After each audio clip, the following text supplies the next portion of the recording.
Salut, c'est Trado, je suis content de vous retrouver pour la mise à jour de ce format. Je vous rappelle qu'il s'agit d'une vidéo qui s'adresse aux investisseurs qui ont un biais positif sur une crypto ou une action. Et à partir du moment où vous avez une conviction acheteuse, eh bien mes vidéos peuvent vous aider à construire votre position de long terme. Cette vidéo ne s'adresse pas aux traders, elle s'adresse à ceux qui veulent acheter progressivement, petit à petit, des positions sur leur actif préféré avec pour objectif de sortie le long terme, voire le très long terme. On commence tout de suite. Et on va donc commencer par la reine des cryptos, Bitcoin, qui est en séquence de temporisation depuis 4 séances. Un record historique a été inscrit à près de 69 000 $. Cette séquence a permis de créer une résistance journalière à 67 245 69 000. On est dans un contexte où la tendance de long terme est haussière avec la M200 qui monte et la tendance de fond également avec la M50 qui monte. Nous avons des bougies Aiki Nashi qui montrent un peu de fatigue puisqu'à la séquence de grandes bougies vertes succèdent maintenant des bougies rouges. Maintenant, ces bougies rouges ne sont pas très dangereuses car ces bougies Aiki Nashi sont assorties d'une mèche haute et d'une mèche basse qui montrent autant l'indécision que la baisse. Donc pour l'instant, on est plutôt en période de temporisation, j'ai envie de dire. On remarquera que cette zone grise hebdomadaire est devenue maintenant support, puisque si on regarde les données hebdomadaires, vous voyez, on était face à une résistance et on a clôturé au-dessus cette semaine, la semaine qui vient de s'écouler. On a donc inversé sa polarité. Ce n'est plus une résistance, maintenant c'est un support, ce qui pourrait jouer un rôle également dans l'accumulation. Alors, j'ai également mis des Fibonacci ici entre les plus bas de l'impulsion haussière et les plus hauts de l'impulsion haussière. Et on voit justement que cela correspond pour le premier niveau de retracement à 23,6% de Fibonacci, plus ou moins au support qu'on évoquait à 61 700, 61 000.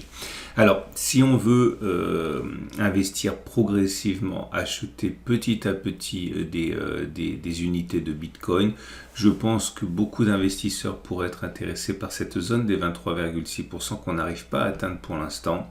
Un retour sur les 38,2% tout hypothétique pourrait également intéresser des investisseurs à 57 700 car ça correspond également à un support journalier. Et puis bien sûr une clôture au-dessus de l'obstacle des 67 245 69 000 pourrait inciter des investisseurs à acheter. Alors bien sûr, on peut toujours se demander pourquoi acheter en cassure de résistance et pas uniquement en retour sur support. Tout simplement parce que parfois, et même assez souvent sur les cryptos, ça entraîne des accélérations haussières comme il s'en est produit ici. Par exemple, vous voyez, on a cassé ce niveau, on a pris plus de 20% à partir du moment où on est passé au-dessus de ce niveau, et 30%, et on n'est pas revenu dessus pour l'instant. Donc acheter et renforcer en cas de cassure de résistance peut également s'avérer judicieux. De toute manière, je répète une fois pour toutes dans cette vidéo qu'il ne s'agit pas de rentrer une fois, mais de racheter en plusieurs fois. Donc au cas où on redescendrait plus bas après avoir cassé une résistance, on a de toute manière d'autres opportunités pour renforcer plus bas. Et il en va de même pour l'Ethereum en très grande forme, puisque depuis les plus bas de l'impulsion haussière, l'Ethereum s'est quand même adjugé la bagatelle de 83% depuis fin septembre, autrement dit 6 semaines. Nous avons une situation où le prochain support journalier est à 44,51 à peu près. Non, je l'ai mal tracé, c'est entre 46,83 pardon et 43,34. Voilà, c'est mieux comme ça. Je considère que la tendance étant très haussière, que ce soit sur la tendance de long terme ou la tendance de fond, puisqu'on est au-dessus de la M200 qui monte et de la M50 qui monte, il y aura beaucoup d'investisseurs enclins à renforcer lorsque l'on reviendra sur les supports. Donc on a bien compris, un retour sur le support 46, 80, 43, 40, mais même toute cette zone grise ici est une zone de support, 39, 00, 43, 66. Un retour sur cette zone pourra également faire l'objet de renfort. Je vous montre les données hebdomadaires pour bien voir la situation. Vous voyez, c'était une zone de résistance, elle a été franchie il y a 2 semaines, elle a donc changé de polarité, elle devient support. Un retour dans cette zone pourra intéresser les investisseurs et justement Les bougies Aiki-Nashi montrent que la pression haussière tend à disparaître pour l'instant. Alors, ces bougies avec des longues mèches hautes et des longues mèches basses ne sont pas des bougies baissières, ce sont des bougies de consolidation.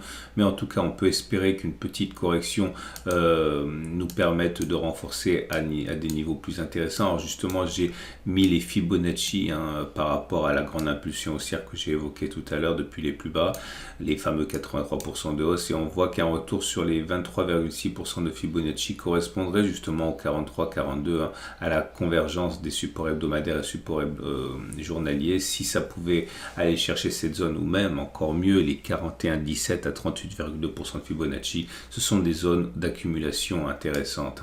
Je vous rappelle que ça part du principe que vous avez un biais positif à long terme sur l'Ethereum, bien sûr. Et une cassure de la résistance journalière 47, 60, 48, 66 également pourrait intéresser les accumulateurs d'Ethereum. Et on termine ce tour d'horizon avec Cardano en méforme relative, en ce sens que l'on n'est pas sur des plus hauts historiques, ce qui, à mon sens, et en tant qu'investisseur petit à petit progressif sur Cardano, est plutôt une opportunité. Depuis les plus bas, on s'est quand même adjugé, alors attendez, il s'agissait ici de prendre les plus bas d'il y a d'octobre, entre les plus bas et les plus hauts, et on a pris 32% en l'espace de 2 semaines, donc il est normal également que on consolide un petit peu. Je pense qu'un retour sur le support 1,1920, 1,1866 sera justement le point où beaucoup d'investisseurs accumuleront quelques unités de Cardano, comme une cassure de la résistance des 296, 246 zones de résistance qui pour l'instant s'avèrent intraitables. La tendance de long terme n'est absolument pas remise en cause avec des cours au-dessus de la M200 qui montent. Par contre, la tendance de fond est plutôt neutre, voire baissière avec des cours en dessous de la M50 qui descend.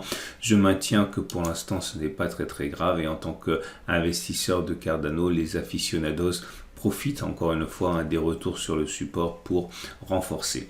Les bougies Aiki-Nashi pour l'instant ne montrent pas de signes de très inquiétants. Alors bien sûr ce ne sont pas des bougies haussières, mais les bougies rouges que vous voyez sont plutôt courtes.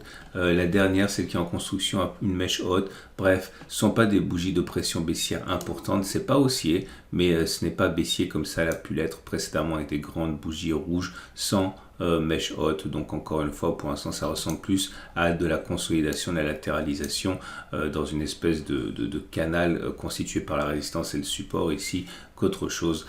On en a terminé avec les cryptos. On passe maintenant aux actions.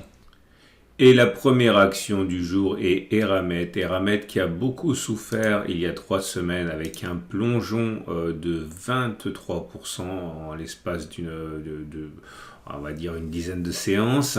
Pourtant, le consensus des analystes est encore très favorable pour Eramet. Alors, je ne suis pas en train de dire que j'y adhère, je ne fais qu'informer, avec une progression envisageable de 22,57% en termes d'objectif de cours, ce qui nous ramène à 86,70 et comme par enchantement à la zone de résistance qui est déjà à l'origine de la décrue.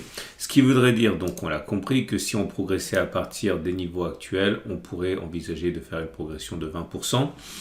On peut néanmoins peaufiner tout ça. Tout d'abord, on remarque que nous sommes au-dessus de la M200 qui monte, donc la tendance de long terme est haussière, et on est au-dessus de la M50 qui monte, donc la tendance de fond est haussière. Pour l'instant, aucune raison de penser qu'à terme, on ne devrait pas remonter. Les bougies Aiki-Nashi du moment montrent que c'est timide, mais en tout cas, c'est pas baissier. Ce sont des bougies qui sont, on va dire, un peu courtes, mais il n'y a pas de mèche basse et une séquence comme celle à laquelle on a assisté à partir du 4 octobre est tout à fait envisageable. La pression redevient clairement haussière. On n'oublie pas une oblique ici ascendante qui pourrait éventuellement jouer son rôle bientôt. Alors si je devais acheter Eramet pour soit viser 86,7 ou soit tout simplement pour le garder en portefeuille pour le long terme, voilà comment j'y m'y prendrais. J'attendrai que l'on revienne sur un support pour renforcer, c'est-à-dire 67, 1, 66, 6, voire 63, 63, 3 sont des zones qui seraient absolument intéressantes à mettre à profit pour investir. Donc j'achèterai, au lieu d'investir 100 maintenant, j'achèterai uniquement 50 par exemple ici. Et Si on devait revenir ici, j'achèterais 50, les 50 restants, ou alors voir 25 ici et 25 là. Et vous allez comprendre pourquoi, puisque si effectivement on atteint le consensus sans coup férir, eh bien on fait 20%, vous l'avez compris, ça fait 3 fois qu'on le dit.